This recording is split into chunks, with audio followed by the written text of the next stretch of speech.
안녕하십니까. 수학만학원 최재형 원장입니다. 학원에 관심을 가지시고 본 영상을 시청해 주시는 부모님들께 감사드립니다. 올해 예비고1 학생들은 15교육과정의 마지막 학년이라 재수도 어렵다라는 얘기를 많이 들으셨을 텐데요. 그만큼 더 걱정도 많으실 거라고 생각이 듭니다. 벌써 이렇게 저렇게 시간이 가서 벌써 자녀분들이 대입을 준비하는 출발선에 서게 되었습니다. 이제부터는 시간을 좀 전략적으로 활용을 하셔야 됩니다. 일단 고등학교 3년 굉장히 빠르게 지나갑니다. 공부다, 수행이다, 동아리다, 학교에서 막 이런저런 활동도 많고요. 정신없이 시간이 지나가겠지만 고교 3년간의 목표는 결국 대입입니다. 그러기 위해서 대입을 좀 정리를 해보실 필요가 있어요. 현재 예비고1은 올해 대입하고 변화는 약간 있겠지만 큰 변화가 없을 걸로 예상되는 만큼 현재 대입을 보면서 어떤 거를 준비해야 되는지를 좀 생각해 보셔야 됩니다. 저희보다 잘 알고 계시는 부모님들도 계시지만 초보 부모님들을 위해서 대입의 어떤 기본적인 내용들부터 주의 깊게 봐야 될 부분까지 좀 말씀을 드리고자 합니다. 대입은 수시와 정시로 나눠볼 수가 있죠. 일단 수시는 교과, 학종, 논술로 또 나눠볼 수가 있고요. 그리고 이제 수시를 조금 더 세분화해서 보면 교과 플러스 학종인 전형도 있고요. 그리고 구술 면접 보는 학교 같은 경우는 학종 플러스 논술로 보는 게 맞습니다. 정시는 수능 중심의 전형이고요.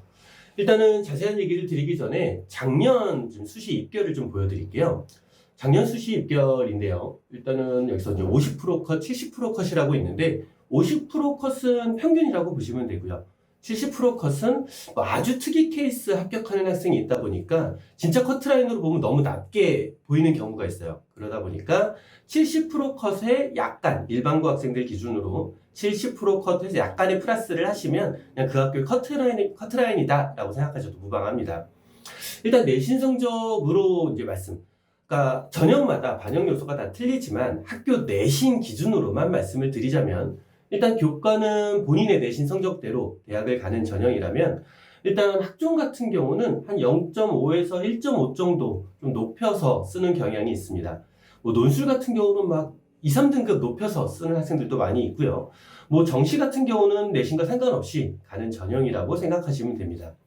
근데 이제 이게 얼마나 현실적으로 어려운 얘기인가에 대한 얘기를 하게 될 텐데 일단 재학생들은 교과 전형과 학종을 우선시하는 것이 일단 맞습니다.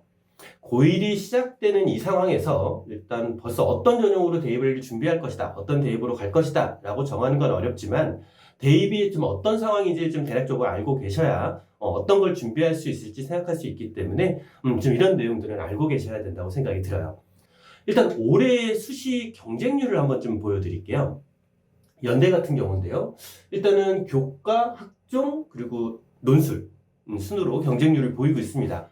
연대뿐만 아니라 거의 모든 대학이 다 비슷하다고 보시면 돼요. 특히 올해 성균관대 의예과 논술 경쟁률은 631대 1이라는 기록적인 경쟁률을 보였습니다. 그러니까 왜 이러한 경쟁률을 보이는가 생각해 보면 당연하다고 볼 수 있어요. 그러니까 교과 전형은 자기가 원하는 대학을 갈 수 있는 학생이 좀 제한적이에요. 종합 전형은 이제 약간 상향해서 쓰다 보니까 쓸 수 있는 폭이 좀 더 많아지고요. 논술 전형은 재학생과 재수생까지 훅훅 들어오다 보니까 경쟁률이 쭉쭉 올라갑니다. 왜 그렇게 되는가에 대한 얘기를 좀 자세히 말씀을 드릴 건데 교과 전형부터 이제 말씀을 좀 드릴게요. 교과 전형은 일반 교과 전형, 그리고 지역 균형, 학교장 추천이라는 이름으로 학교마다 조금씩 이름이 달라요. 서울대를 제외한 모든 대학에서 지역 균형과 학교장 추천은 같은 교과 전형이라고 생각하시면 됩니다. 지금 올해 대학에서 학교장 추천을 할 수 있는 인원들에 대한 자료인데요. 지금 보시면 이름 좀 들어봤다라는 주요 대학은 재학생들 중심으로 받는 경우가 많습니다. 그러니까 다시 말해서 교과 전형은 재학생들끼리의 경쟁이란 소리예요. 조금 중하위권 대학으로 넘어오면 대부분 구별 없이 재수생, 재학생 구별 없이 추천을 해줄 수는 있지만 재수생들 입장에서 교과 전형은 크게 생각하지 않아요. 그러니까 분명 작년에 써서 떨어졌고 재수를 한다면 더 높은 대학을 가려고 하는 거라 하향 지원하진 않을 거고 떨어진 적이 있는 교과 전형을 상향해서 쓸 리는 없습니다. 그러다 보니까 재수생들 같은 경우는 수시에서 선택할 수 있는 카드가 논술, 그리고 이제 정시에 올인을 하는 경우가 대부분이죠. 그래서 이에 교과 전형은 재학생들만의 전형이라고 보시는 게 맞습니다. 또 교과 전형에는 많은 대학이 최저가 있습니다. 수능 최저가 있고요. 현재 없는 대학도 내년부터 좀 다시 하겠다라고 계획을 하고 있는 학교들이 많이 있어요. 그러기에 이 인근 학교의 가장 유리한 전형이라고 생각합니다. 왜냐면 이 인근 고등학교 학생들, 인근 고등학교들이 뭐 강남의 몇몇 학교나 전국구 자사고, 뭐 특목고 그렇게 내신을 받기 극악의 어려운 정도는 아니고요. 요 동네 학업 수준이 내신이 어느 정도 나온다면 최저는 자연스럽게 맞출 수 있는 정도의 학업 수준이라 이 인근 학교 학생들에게 가장 딱 맞는 전형이라고 생각을 합니다. 교과 전형에 대해서 좀 더 말씀을 드릴까 하는데요. 일단은 서울대 같은 경우는 학교장 추천 전형은 있지만 교과 전형은 없습니다. 그러니까 서울대하고 의예과 같은 경우 뭐 이해가 가는 부분이에요. 그러니까 극초반 때 학생들이 지원하는 대학이다 보니까 내신 성적만 가지고 평가하기는 어렵습니다. 그래서 다른 평가 요소를 가지고 있어요. 그래서 이거는 종합전형 때 다시 한번 설명을 드리도록 하고요.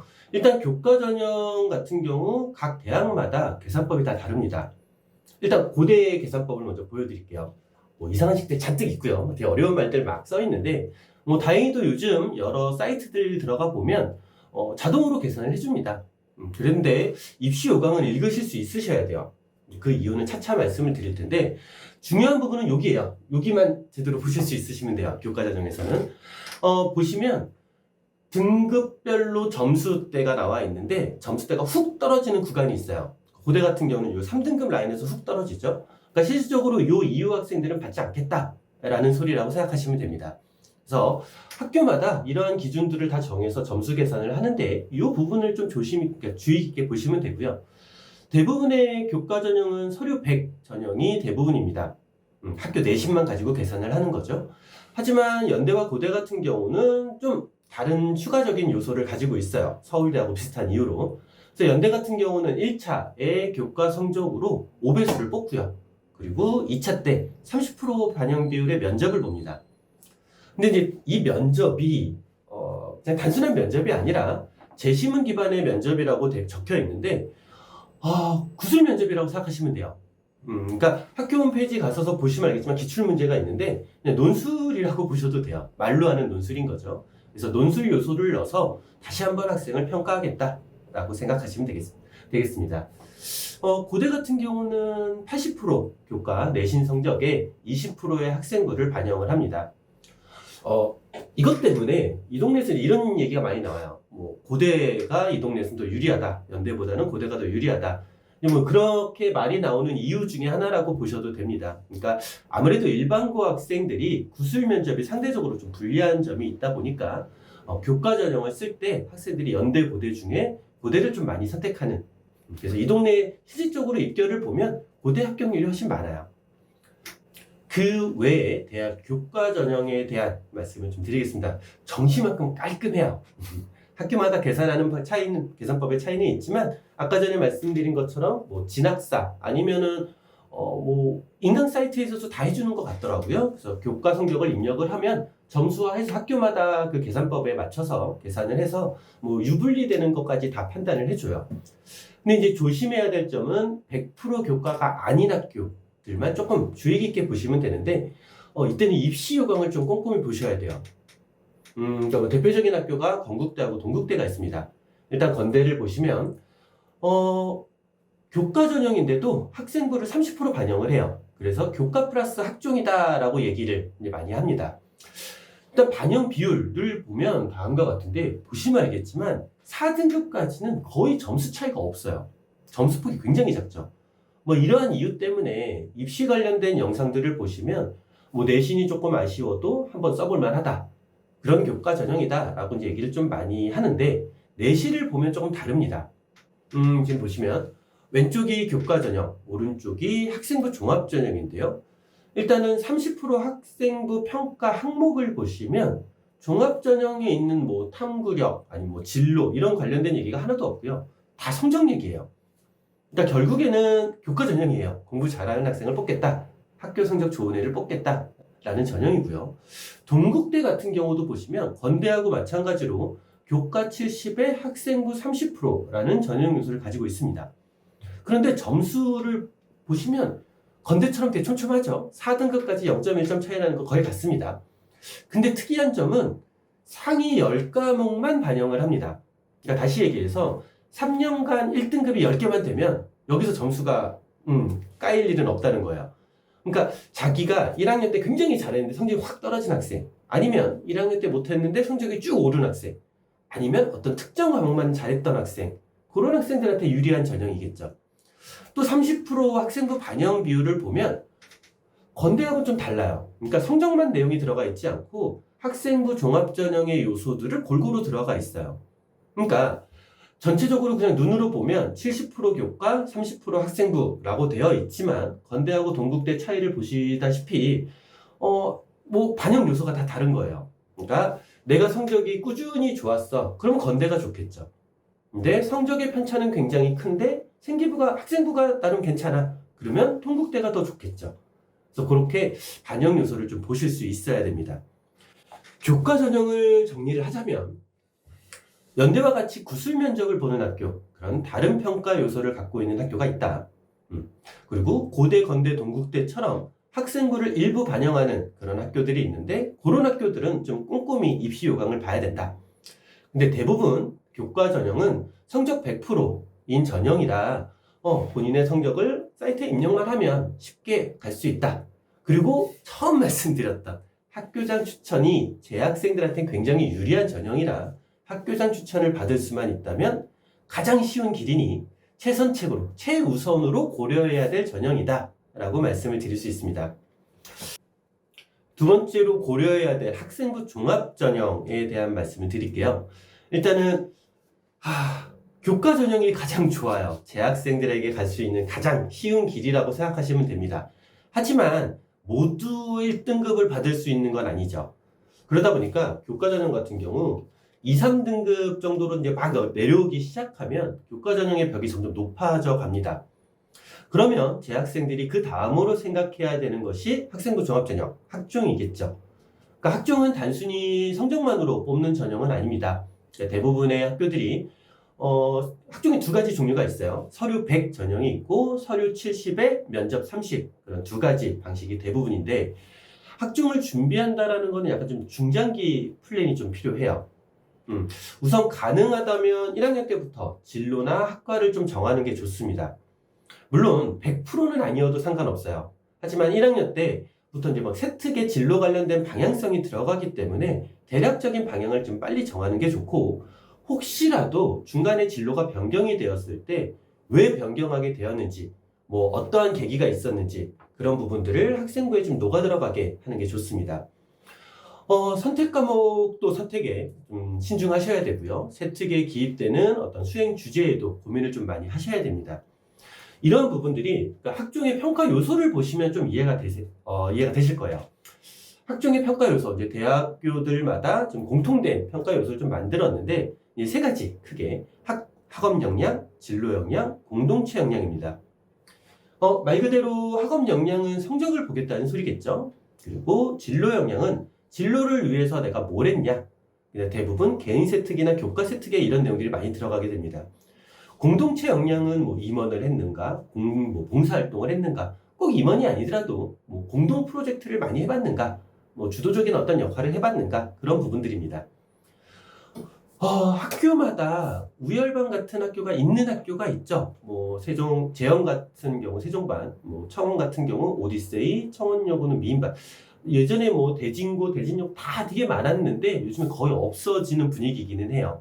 근데 만약에 이제 이런 것이 있는 학교에 갔다면, 고등학교를 선택하셨다면 한번 학종을 생각한다면 이런 반에 들어가시는 걸 추천드립니다. 그러니까 학생부를 되게 잘 챙겨줘요. 조금 이제 너무하다 싶을 정도로 이런 반 학생들 중심으로 학생부를 좀 잘 챙겨줍니다. 하지만 굉장히 귀찮은 일들이 많고요. 뭐 강제적으로 야자도 해야 되고요. 학종을 안 할 거다라고 생각하면 이런 반 안 들어가시는 게 오히려 나아요. 근데 학종을 생각할 거다라고 한번 생각해 보시는 게 좋고요. 이런 어떤 반, 세종반, 오디세이 뭐 이런 반이 없는 학교들 같은 경우는 좀 그렇긴 하지만 깔끔해요. 공부만 잘하면 됩니다. 전교권 학생들은 선생님들이 좀 알아서 먼저 챙겨줘요. 하지만 모든 학생이 전교권일 수는 없잖아요. 그래서 학생부는 스스로 좀 꼼꼼히 챙겨야 됩니다. 좋은 학생부에 대해서 대략적으로 말씀을 드리자면 일단 전체적인 성적을 고르게 좋거나 전체적인 성적이 다 좋은 게 좋죠. 아니면 우상향인 게 좋습니다. 그렇기 때문에 마지막까지 내신은 챙겨야 돼요. 또한 진로 관련된 수업을 좀 많이 듣고 그 관련된 과목의 성적을 좀 특히 신경을 쓰셔야 됩니다. 또 학교에 각종 진로 관련된 프로그램들이 있어요. 그래서 모두 참가할 필요는 없지만 진로에 관련된 행사에는 좀 참가를 해서 결과물을 내는 과정이 있으면 좋습니다. 뭐 이때 팀을 이뤄서 하는 것도 좋고요. 학교에서 잘 챙겨주는 경우들도 있지만 결국엔 학생부는 본인이 챙기는 겁니다. 그래서 학교에서 공지된 학사 일정 잘 확인하고 본인이 어떤 부분을 뭐 참가할 것인지 체크해서 또 수행에 발표할 때 뭐 발표 주제들 그리고 내가 발표한 것들 잘 확인해주고 잘 써주시겠지라고 생각하지 말고 학기 말에 선생님들이 확인해 줄 때가 있어요. 그 확인해 줄 때 꼼꼼히 확인을 해야 돼요. 본인이 쓰고 싶은 내용들이 다 들어갔는지 빠진 건 없는지 그거는 스스로 하는 겁니다. 좀 더 자세히 말씀을 드릴게요. 일단 이 학생부라는 자체가 학생부 종합전형을 고려해서 좀 준비를 하는 것이라 학생부 종합전형의 반영 요소를 계속 생각하면서 보시는 게 좋습니다. 일단 아까 전에 말씀드린 것처럼 학생부 종합전형의 반영 요소가 학업 역량, 전공 역량, 공동체 역량이라는 틀을 갖고 있다고 말씀을 드렸습니다. 이거를 생각해서 학생부를 보실 수 있으셔야 돼요. 그러니까 학생부에는 비교과라는 부분이 있고요. 그 비교과라는 부분에 제일 먼저 창의적 체험활동이라는 일명 창체가 있습니다. 이곳에는 또 이제 자율활동, 동아리활동, 진로활동이 있고요. 자율활동에는 이제 담임이 적어주는 임원활동, 봉사활동, 뭐 담임이 주도했던 어떤 여러 가지 활동들이 다 들어갑니다. 근데 여기서 이제 되게 재밌는 게 이 부분이 약간 만능이라고 생각하셔도 돼요. 그러니까 무슨 말이냐면 이제 본인이 막 1년간 생기부를 쭉 봤는데 진로 관련된 활동이 너무 적었어. 그럼 고3 때라도 담임하고 좀 얘기를 해서 상의를 해서 어떤 결과물을 보여줄 수 있는 것을 준비를 하고 학급 발표 시간을 통해서 발표를 하고 담임이 이 부분을 여기다 적어줄 수가 있어요. 그러니까 평가 요소 3가지 중에서 어디 부족한 부분이 하나라도 있다라고 생각이 든다면 담임하고 상의해서 이 부분에 좀 적어주는 그런 방법이 있습니다. 두 번째는 동아리 활동. 뭐 동아리 활동은 이제 딱 느낌이 오죠. 일단 전공이나 어떤 공동체 같은 것들을 많이 채워 넣을 수 있는 곳이에요. 그래서 이왕이면 동아리, 자기의 전공에 관련된 동아리를 드는 게 좋을 것 같고요. 동아리 내에서 공동 프로젝트 같은 걸 진행함으로써 공동체 역량에 대한 부분도 채워낼 수가 있습니다. 또 진로 활동, 이 부분이 이제 중요하다고 볼 수가 있는데 1학년 때부터 딱 정한 진로로 가지 않아도 됩니다. 단지 흐름이 있는 건 좋아요. 흐름이 있어야 돼요. 흐름을 그 의식의 흐름처럼 흐름이 여기에 담기게 되는 거죠. 1학년 때는 이런 부분에 관심이 많았고 활동을 했고 진로가 어떠한 생각과 경험으로 구체화되어 갔는지 그 부분들을 담을 수 있는 아주 좋은 것입니다. 1학년 때 이제 관심과 흥미 중심이었다면 2학년 때는 이제 점점 구체화돼서 그 진로에 대한 어떤 결과물 또는 성과를 보여주는 게 좋습니다. 그런 것 때문에 많은 학교들이 2, 3학년 때 진로 관련된 행사들을 많이 해요. 그러니까 학종을 생각한다면 2, 3학년 때 그런 행사들에 좀 참가를 해서 어떤 결과물을 만들어내는 게 좋습니다. 다음은 과목별 세부 특기사항, 세특이라고 불리는 부분이죠. 창체가 큰 흐름을 어떤 말하는 곳이라면 구체적으로 난 이렇게 했다라는 것을 말해주는 곳이 세특이라고 생각하시면 됩니다. 대부분의 학교에서 수행평가, 발표 등을 통해서 교과 선생님들이 써주게 되는데 써오라는 경우도 되게 많아요. 그런데 여기서 중요한 건 어떤 어느 정도의 흐름과 결과입니다. 창체에서 자기의 진로에 대한 흥미와 관심이 생겨서 나는 이렇게 했어요 라고 이런 게 관심이 있어요 라고 표현을 했다면 그거와 연계해서 교과 시간에 그 교과에 관련된 부분에 어떤 공부를 했고 그거에 어떤 발표를 했다 그런 내용들이 들어가야겠죠. 그리고 또 단순히 이런 것을 조사함 이런 것을 발표함이 아닌 어느 정도 공부를 해서 설명할 정도가 되었다라는 그런 느낌이 들어가야 돼요. 그러니까 조사 과정에서 이런 걸 느끼게 됐고 나는 이런 대안을 제시를 했다. 또는 조사하면서 좀 더 심화된 내용에 관심을 가지게 됐다라고 마무리가 됐다면 그걸 기억하고 있다가 뭐 다음 연이든 다음 학기든 그 부분에 대한 어떤 연계된 어떤 심화된 조사가 있으면 좋습니다. 또 눈으로 보이는 결과물이 있는 것도 참 좋아요. 아니면 독서 활동과 연계되는 것도 좋은 방법이죠. 중요한 거는 일단 연계와 그 흐름과 결과입니다. 그런데 모든 교과의 세특 때문에 너무 스트레스를 받지 않으셔도 돼요. 그러니까 세특 때문에 진짜 중요한 공부를 못하는 학생들이 종종 봅니다. 또 아무리 방대하게 준비하고 뭐 엄청난 내용의 소논문처럼 뭐 제출을 해도 세특에 들어가는 건 몇 줄이에요. 그러니까 너무 준비를 오버하지 않는 것이 좋습니다. 일단은 뭐 아까 전에 말씀드렸던 교과 전형, 그냥 공부만 잘하면 되는 교과 전형에 비해 학종은 학교 생활에도 신경을 써야 되는 부분들이 많습니다. 근데 그럼에도 불구하고 재수생의 응시율이 상대적으로 적다는 부분과 성적을 들어가는, 그러니까 어차피 수행이 성적에 들어가거든요. 그래서 수행을 어차피 했을 뿐이 없고요. 수행을 챙기면서 자연스럽게 생기부를 챙길 수 있다는 점, 또 현실적으로 정시보다 합격이 훨씬 용이하다는 점에서 학종을 벌이긴 좀 어렵습니다. 자, 이제 이렇게 생기부를 챙겼다면 대학교 입시 요강을 뒤져봐야 돼요. 교과 전형은 자동화가 많이 되어 있어서 많은 사이트에서 되게 잘 해주는데 학종은 AI의 한계죠. 일단 발품을 팔아야 돼요. 눈으로 진짜 대학교 입시 요강을 보고 어떤 게 더 좋은지, 어떤 요강에 어떤 반영 요소가 있는지를 좀 봐야 됩니다. 올해는 학종에 대부분의 학교들이 최저가 없었어요. 그리고 이제 학생부 종합전형은 아까 말씀드린 것처럼 서류 100 전형과 서류 면접 전형이 있습니다. 일단 서류 100 전형은 일반적으로 성적과 학생부가 고르게 좋은 학생, 그리고 서류하고 면접 전형은 성적이 조금 아쉬운데 학생부의 진로 관련된 부분들이 좋고, 그리고 그런 부분들을 면접을 통해서 더 어필할 수 있는 학생이 지원하면 좋습니다. 한 가지 고민거리가 이제 여기서 더 생기는데, 정시까지 같이 고민을 하는 학생이라면 뭐 서류 100 전형 아니면 수능 전에 면접을 보는 학교, 일명 납치가 될 수 있는 학교들입니다. 그러니까 교과 전형을 포함한 모든 수시 전형에서 합격을 하면 정시 지원이 불가능합니다. 그래서 면접을 수능 이후에 보는 학교들을 지원해서 수능을 잘 보면 면접을 안 가고, 뭐 수능을 못 보면 면접을 가고, 뭐 그런 형태의 응시를 많이 해요. 근데 뭐 물론 이거 반대 전략을 짜는 학생들도 있어요. 그래서 입시 요강, 그리고 이제 뭐 입시 일정 이런 것들 좀 꼼꼼히 봐야 됩니다. 주의 깊게 봐야 될 요소들 중심으로 좀 말씀을 드릴게요. 일단은 제일 관심이 많은 서울대입니다. 그러니까 아까 말씀을 드린 대로 교과 전형은 없고요. 다 학생부 종합 전형이에요. 그러니까 서울대 수시는 두 가지 전형이 있는데, 한 가지는 지역 균형, 그리고 일반 전형입니다. 지역 균형은 다른 학교에서는 다 지역 균형이 교과 전형인데 서울대는 종합 전형이에요. 그러니까 1초반대 학생들이 내신 성적만으로 평가하기는 어려울 테니까 학생부 종합 전형으로 진행이 됩니다. 그럼에도 불구하고 지역균형, 학교장 추천을 받을 수 있다면 무조건 유리합니다. 재수생들이 들어올 수 없는 전형이고요. 그리고 서류 70에 면접 30인데 이 면접 30의 내용도 아까 전에 말씀드렸던 구술 면접 그런 형태가 아니라 학생부에 기재된 내용을 물어보는 면접으로 가장 일반적인 면접 형태를 가지고 있습니다. 그래서 거의 모든 대학에서 면접은 다 이런 형태들이라 다른 학교 면접 준비도 같이 된다는 장점이 있습니다. 일반 전형은 누구나 지원할 수 있고요. 그리고 학생부 100으로 1차 2배수를 뽑습니다. 그리고 이제 2차 때 구술 면접을 봐요. 그래서 50% 반영이 되죠.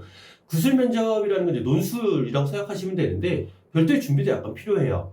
그리고 구술 면접이라는 그 형태 자체가 과거나 특목고 학생들이 더 유리한 전형이기 때문에 또 재수생들도 많이 응시하는 전형이다 보니까 재학생들한테 좀 불리한 점이 있습니다. 또 서울대는 또 한 가지 조심하실 점이 있어요. 다른 대학 같은 경우 전형이 다르면 복수 지원이 가능합니다. 그러니까 예를 들어 연대 같은 경우는 교과 전형, 학생부 종합 전형, 논술 전형 그렇게 세 개 다 쓸 수 있어요.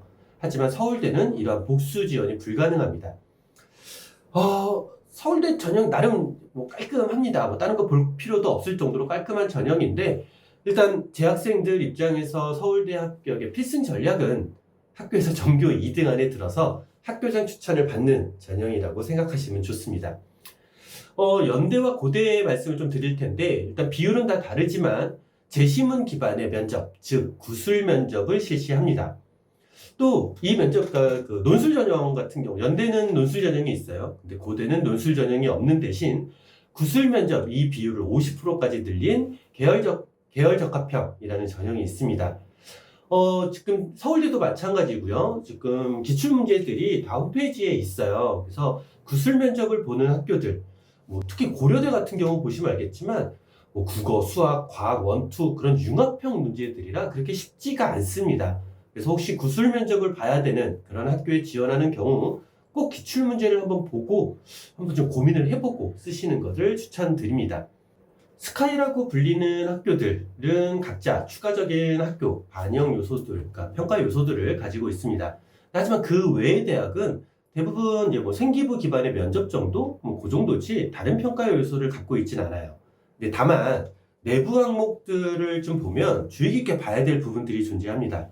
그러니까 어떤 부분들을 봐야 하는지. 그러니까 지금 당장 내가 학교 여러 가지 예를 말씀을 드리겠지만 이 전형의 이름 다 아실 필요 없고요. 조금씩 또 변할 거기 때문에 대학에서 이런 식으로 학종을 진행하는구나 라는 정도만 좀 감만 좀 있으시면 될 것 같아요. 일단 중앙대 예를 좀 보여드릴 건데, 중앙대 같은 경우는 두 가지 학종 제도가 있습니다. 융합형 인재 전형 그리고 면접형이고요. 탐구형 인재 전형 100% 서류형 전형입니다. 근데 지금 반영 요소들을 보면 조금 이상한 게 있어요. 보통 대학들 같은 경우 면접을 보는 학교들 같은 경우는 진로 관련된 것 좀 많이 보는데 중앙대는 좀 달라요.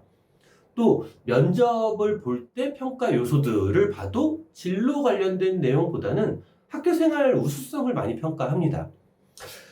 또 더 세부적인 항목들을 보면 대부분 다 학업 관련된 내용들이에요.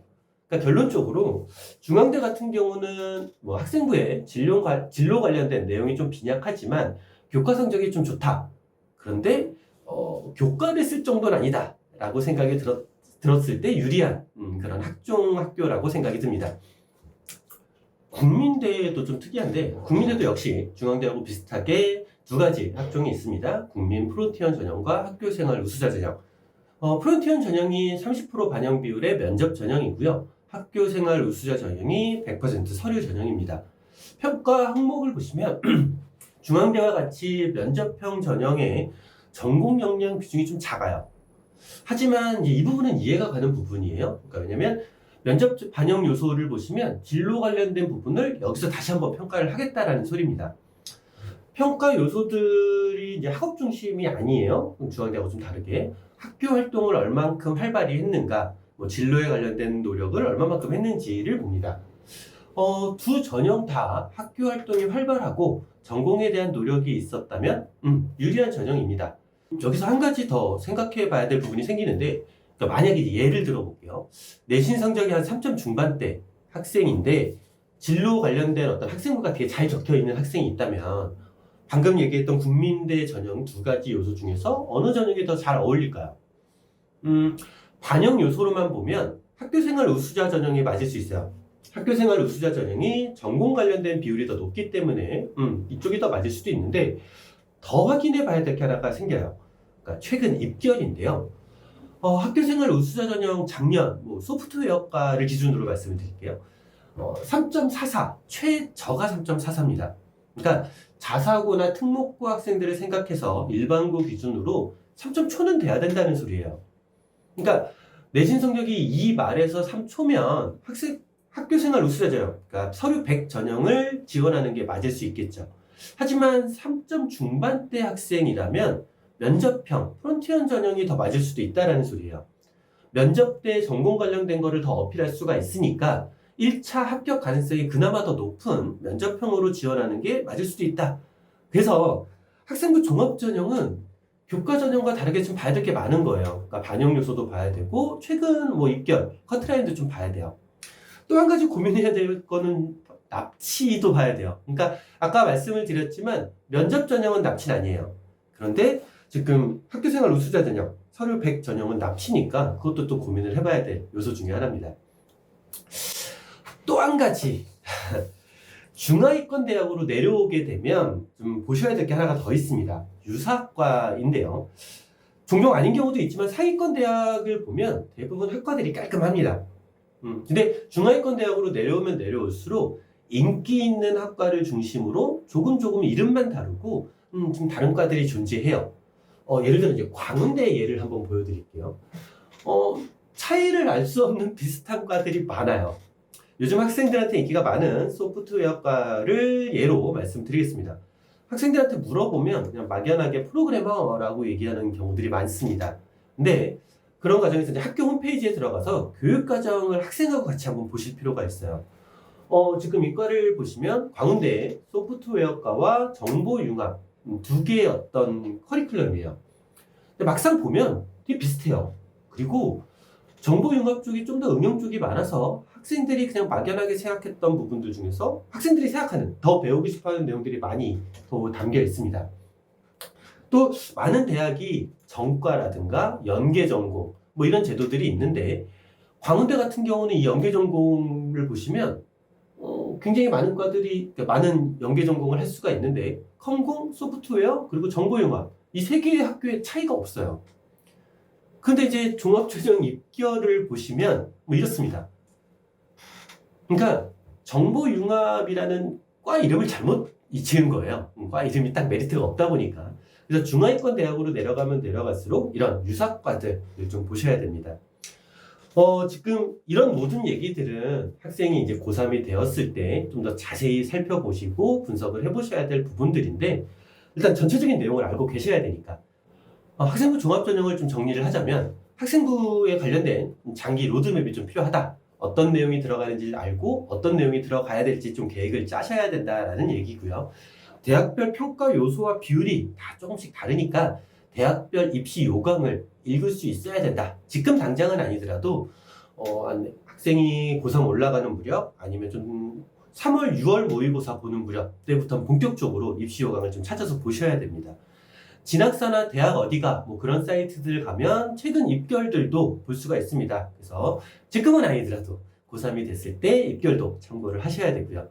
대학 홈페이지나 뭐 그런 과 관련된 그런 학과 홈페이지에 들어가 보시면 무엇을 배우는 과인지 그런 부분들도 잘 나와 있어요. 그래서 과 선정도 중요하다라고 정리해 볼 수 있습니다.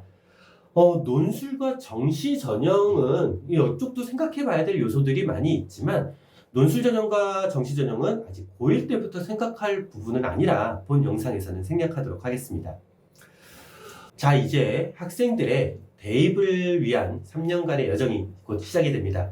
고1 때는 교과, 학종 순으로 대입을 생각해야 됩니다. 고1 때가 아니더라도. 이 말을 다시 얘기하자면 일단은 내신이다라는 소리예요. 그러니까 내신이 좋아야 교과든 학종이든 쓸 수가 있고요. 또 내신이 좋아야 학생부도 잘 챙겨줍니다. 학교에서. 또 주요 과목 내신이 좋은 아이가 수능을 잘 보지 수능만 잘 보는 학생은 없어요. 그러니까 어떤 전형이 됐든 내신이 뒷받침이 돼야 됩니다. 그래서 고1 내신이 제일 중요하고 만일 성적이 생각보다 안 좋다고 해도 고3 1학기 때까지 내신을 챙겨야 된다고 생각해요. 고2 초반부터 성적이 안 좋은 학생, 고2 초반까지 성적이 안 좋은 학생들을 보면 정시 올인한다는 학생들을 종종 봐요. 그러니까 제일 쉽게 생각할 수 있는 방법이기 때문이죠. 근데 하지만 이 부분 학교 내신보다 모의고사 성적이 한 1.5에서 2등급 정도 높은 학생들이라면 그럴 수 있다고 생각합니다. 하지만 그 정도 차이가 아니라면 대부분 학생들은 고3 3월, 그러니까 고3 한 6월 모의고사? 그때쯤 굉장히 후회를 해요. 그때 조금만 더 준비를 했다면 정시보다 훨씬 좋은 대학을 갈 수 있는 그런 학종을 쓸 수 있었을 텐데 왜 나 그때 그걸 안 했지? 그런 후회를 많이 하게 돼요. 그래서 고3이 되어서 굉장히 후회를 하지 않으려면 정시 올인은 좀 나중에 생각을 해보시는 게 좋아요. 또 정시 올인을 한다 함은 공부량을 줄이는 게 아니라 수능 과목에 집중해서 공부량을 더 늘리겠다는 소리인데 초반에 정시 올인을 결정한 학생들 중에 공부량을 늘리는 학생을 본 적이 없어요. 그러니까 막연하게 될 거야, 되겠지. 그런 희망만 품고 공부를 안 합니다. 수능이 굉장히 먼 미래라고 생각을 하는 거죠. 그래서 1학년, 2학년 내신이 안 좋다면 남은 기간의 내신을 최대한 노력하면서 우상향을 만들면서 학생부를 어떻게 더 보완할까를 고민하는 게 맞다고 생각이 듭니다. 다음으로 선택 과목에 대한 말씀을 드리려고 합니다. 일단 고1 때는 상관이 없죠. 근데 2학년 때부터 선택 과목이 많아지고요. 선택 과목 선정하는 것부터 머리가 좀 많이 아파오실 거예요. 배정받은 고등학교의 선택에 대한 것도, 그러니까 나중에 배정을 받은 고등학교 선택한 걸 후회하지 않으려면 이런 부분을 좀 미리 체크를 해보셔야 돼요. 그러니까 학종을 안 쓸 거야 라고 하신다면 성적을 받기 유리한 과목만 선택하셔도 됩니다. 하지만 학종을 생각한다면 진로 관련 과목을 좀 최대한 많이 듣는 것을 추천드립니다. 일단 이 부분은 저희 학원 홈페이지에 그 전공학과 기준 추천 선택 과목 자료를 올려두었습니다. 참고해 주시고요. 본 영상 링크에도 달아두겠습니다. 또 한 가지 링크를 달아둘 건데, 이 근처 학교, 웬만한 고등학교들의 선택 과목, 지금 현재 고1 학생들을 기준으로 선택 과목 1학년 때 뭐 배우고 2학년 때 뭐 배우고 3학년 때 뭐 배우는지에 대한 자료도 올려놨습니다. 선택 과목, 학교 선택하기 전에 미리 한번 좀 보시고 학교를 선택하시는 게 좋을 거예요. 이 부분을 간략하게 좀 말씀을 드리면, 수학 같은 경우 가장 일반적인 흐름이 고1 때 수학 상하를 배우고요. 2학년 때 수원 수투를 배우면서 이공계에 관련된 학생들은 기하를 선택을 보통 합니다. 그리고 3학년 때 미적 확통, 문과 계열 학생들은 확통만 배우게 되고, 이과 학생들 같은 경우는 미적분을 선택을 하는데, 요즘 학교 분위기가 학종의 유리함 때문에 미적 확통을 다 선택하게 하는 경우들도 많이 있어요. 일단은 일반적인 흐름이 이렇다라는 거고요. 좀 다른 흐름을 가져가는 학교들을 좀 보여드릴게요. 이런 학교들이 좀 많이 다른데, 특히 이제 청원여고 같은 경우, 용화여고도 마찬가지고요. 현재 고1 같은 경우 2학년 때 확통을 진행합니다. 이러면 문제가 이과 학생들인데, 확통을 선택하면 2학년 때 선택을 하면 어떤 문제가 생기냐면, 2학년 때 수원 수투 확통, 경우에 따라서는 수원 수투 확통 기하를 해야 됩니다. 그러니까 학교들, 그러니까 이런 선택을 한 학교의 입장은 이해가 가요. 그러니까 고3 때 학생들, 이과 학생들의 부담을 줄여주는 효과는 있을 거예요. 미적분하고 수능에 집중을 할 수 있으니까요. 근데 하지만 2학년 때 부담이 너무 큽니다. 수학을 힘들어하는 학생이고 선행을 많이 안 나간 학생이라면 이 같은 학교에서 2학년은 정말 혼돈일 거예요. 그래서 학생들 상황에 따라 유불리가 확실히 있는 부분이라 참고하셔야 될 거고요. 올해부터 아까 전에 말씀드린 대로 이과 학생들한테 확통을 많이 선택을 하고 있는데, 학종에 유리함이 있기 때문이에요. 근데 무리한 선택을 하다 보면 정말 중요한 성적이 다 떨어지는 상황이 벌어질 수도 있어서 득보다는 실이 많을 수 있습니다. 그래서 학생이 수학을 많이 힘들어하는 상황이라면 확통을 굳이 미적 확통을 같이 선택 안 하셨는 게 좋을 수도 있고요. 만약에 할 수만 있다면 같이 하는 게 좋다라고 생각이 듭니다. 자, 지금까지는 어떤 부분들을 좀 신경을 써야 되는가에 대한 부분들을 말씀을 드렸어요. 근데 이제 도대체 곧 시작하는 고등학교 학생들, 고등학교 준비를 어떻게 해야 될까? 이제 그 말씀을 드리자면, 계속 말씀을 드리지만 최우선은 내신입니다. 고1 딱 되면 학생들 정신없습니다. 그냥 바빠요. 그러니까 각 교과별 공부도 바쁜데 학교에서 뭐 수행도 계속 있고요. 근데 수행도 이제 마음 막 대충 할 수 있는 사항이 아니거든요. 그리고 학교에서 뭐 각종 활동도 많고요. 그러다가 이제 우왕좌왕하다가 중간고사를 못 보면 진짜 혼란이 가중됩니다. 그렇게 해서 한 학기를 날리는 경우들을 많이 봐요. 그래서 이제 여름방학 때 어떻게든 해보려고 막 계획만 짜다가 굉장히 여름방학은 짧죠. 아주 찰나로 지나갑니다. 그래서 또 2학기를 또 혼란으로 막 그러다가 난 정시올인이야 라는 소리가 나와요. 그런 상황을 안 만들려면 일단은 고등학교 상황을 좀 이해를 해보셔야 돼요. 일단 고등학교 때는 무조건 많은 문제를 푸는 양치기, 그 방법이 불가능하기 때문에 일단 우선순위와 어떤 선별적인 접근이 필요합니다. 고1을 앞둔 지금 당장 신경 써야 될 거는 1학기 중간고사입니다. 첫 단추가 제일 중요하고요. 매 시험이 중요하지만 특히 중간고사, 그중 1학년 1학기 중간고사가 제일 중요합니다. 대부분의 학교가 중간고사를 보고 기말고사로 평균을 조절해요. 아직 학생의 실력을 잘 모르니까 학교 중간고사가 굉장히 난이도가 어려울 수도 있고 쉬울 수도 있어요. 근데 이제 만일 중간고사가 굉장히 쉬웠다면 기말고사 때 굉장히 어려워질 수 있어요. 그러니까 이러한 상황에서 중간고사를 망쳤다면 기말에 이걸 만회할 수가 없어요. 그러니까 일단 중간고사는 최고의 성적을 받으려고 해야 돼요. 또 1학년이라면 고등학교 첫 번째 시험이에요. 그러니까 이 시험이 전부는 아니지만 이 시험으로 학교에서 학생을 좀 평가하게 되고 학생 스스로도 나의 위치가 이래 라고 좀 단정하는 경우들이 있기 때문에 고등학교 첫 시험은 제일 중요합니다. 그래서 지금부터 중간고사 때까지는 내신에 총력을 하는 게 맞다라고 봐요.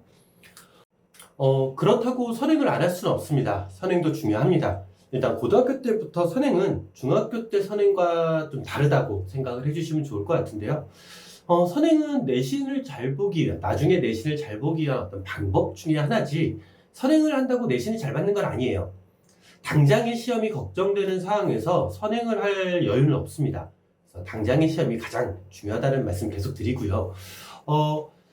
지금 이렇게 생각하시면 될 것 같아요. 당장 계약해서 봐야 될 수학상에 선행을 한 학생이라면 센 정도 문제집 한 B단계 정도를 풀었을 때 70% 정도를 맞출 수 있다면 방학 동안에 선행을 쭉쭉 나가는 게 무조건 좋습니다.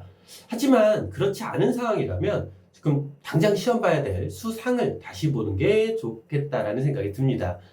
선행을 안 하면 나중에 더 힘들어지잖아요 라고 반문할 수도 있지만 당장의 시험이 더 중요합니다. 그리고 수상이 안 됐는데 그 이후 선행을 나간다고 해서 잘 받아들이지 못할 가능성이 더 높기 때문에 눈앞에 있는 것부터 해결해 가는 것이 가장 빠른 길이라고 생각을 해주세요. 방학 동안에 이제 선행을 집중해서 나가야겠죠. 근데 이때 또 조심해야 될 점이 하나 있어요. 그러니까 안 보면 까먹는 게 보통이라 당장 계약해서 볼 시험이 있는 부분이라면, 그러니까 수학상, 그러니까 지금 뭐 수원, 수투 선행을 나가는 상황일 때 수학상을 꾸준히 같이 봐야 돼요. 그러니까 안 보면 까먹어요. 그래서 저희 학원 같은 경우는 선행을 나가고 있는 학생들도 지금 시험 봐야 될 부분이 있는, 그러니까 선행이 나간 그 예전에 배웠던 모든 부분을 다 복습을 시키고 있습니다. 그래서 시험이 끝나기 전까지는 반복을 해야 돼요.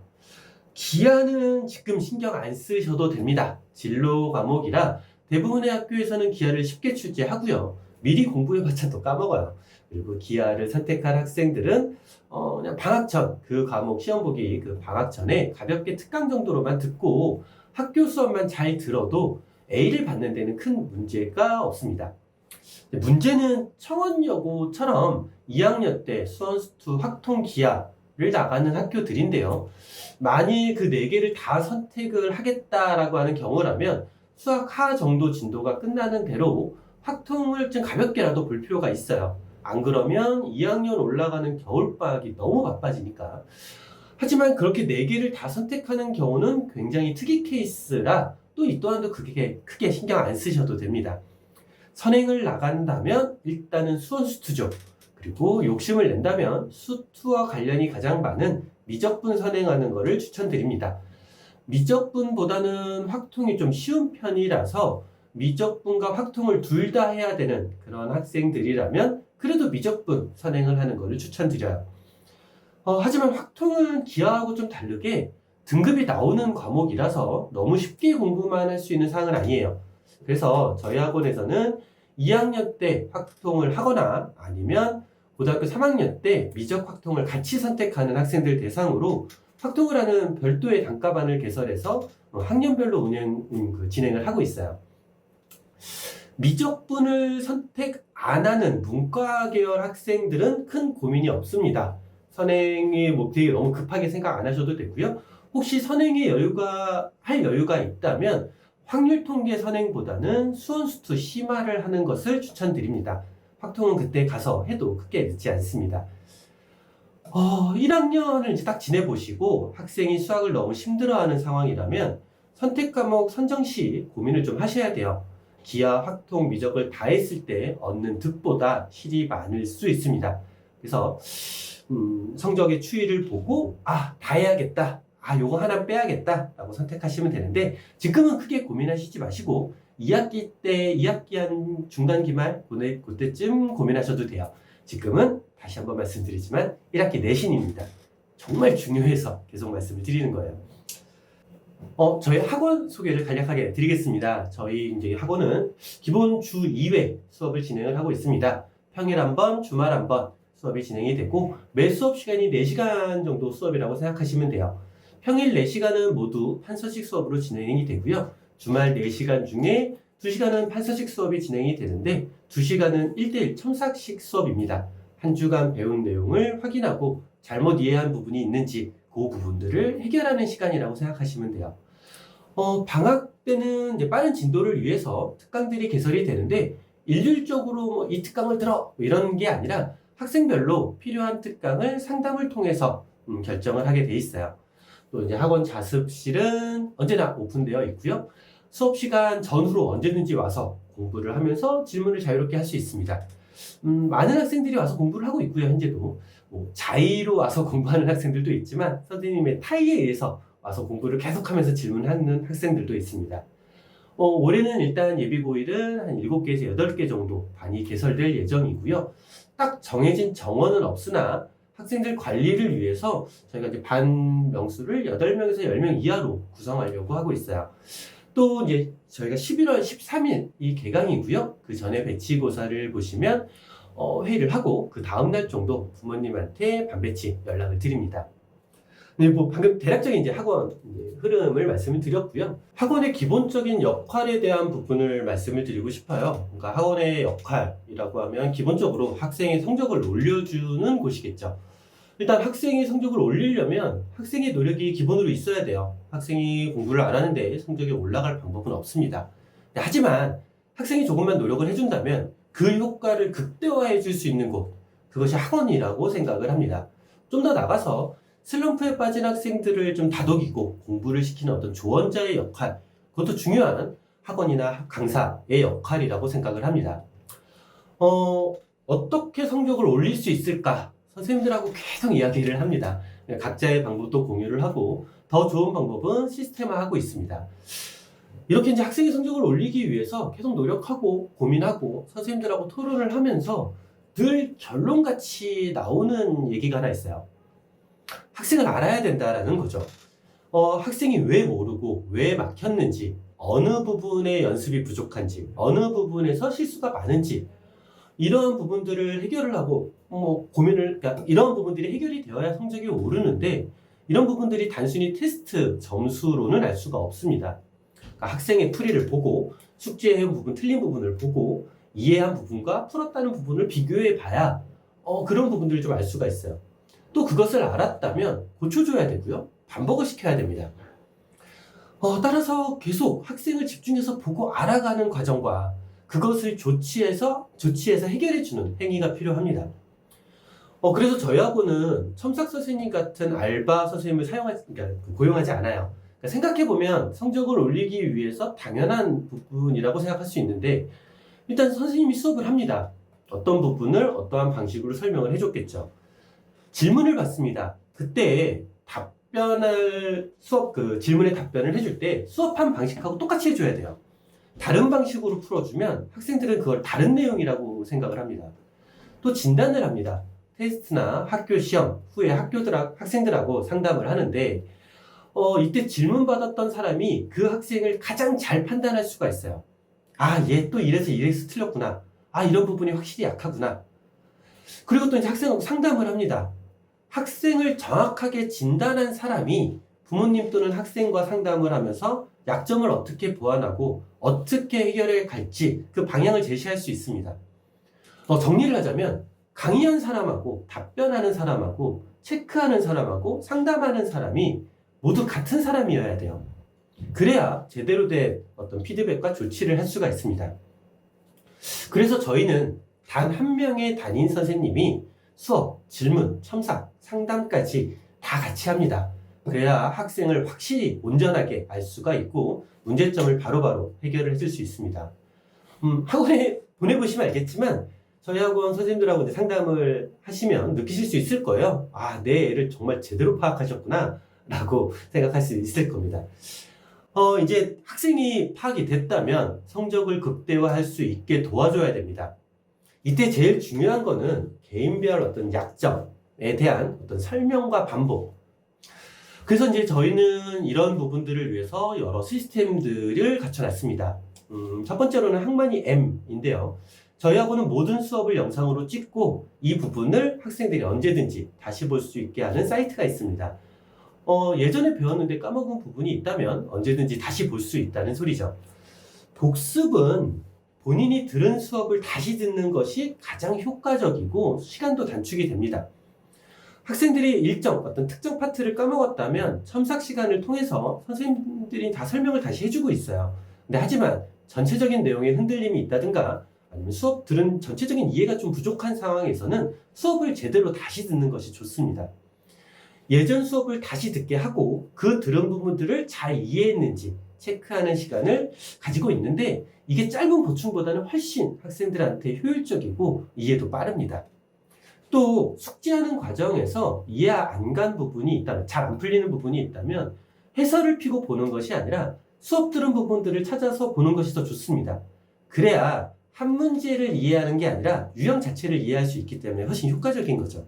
그래서 수업을 언제든지 자기가 들었던 수업을 언제든지 찾아서 볼 수 있는 시스템 항만 M이 준비가 되어 있고요. 두 번째로는 저희 학원 수학만 DB입니다.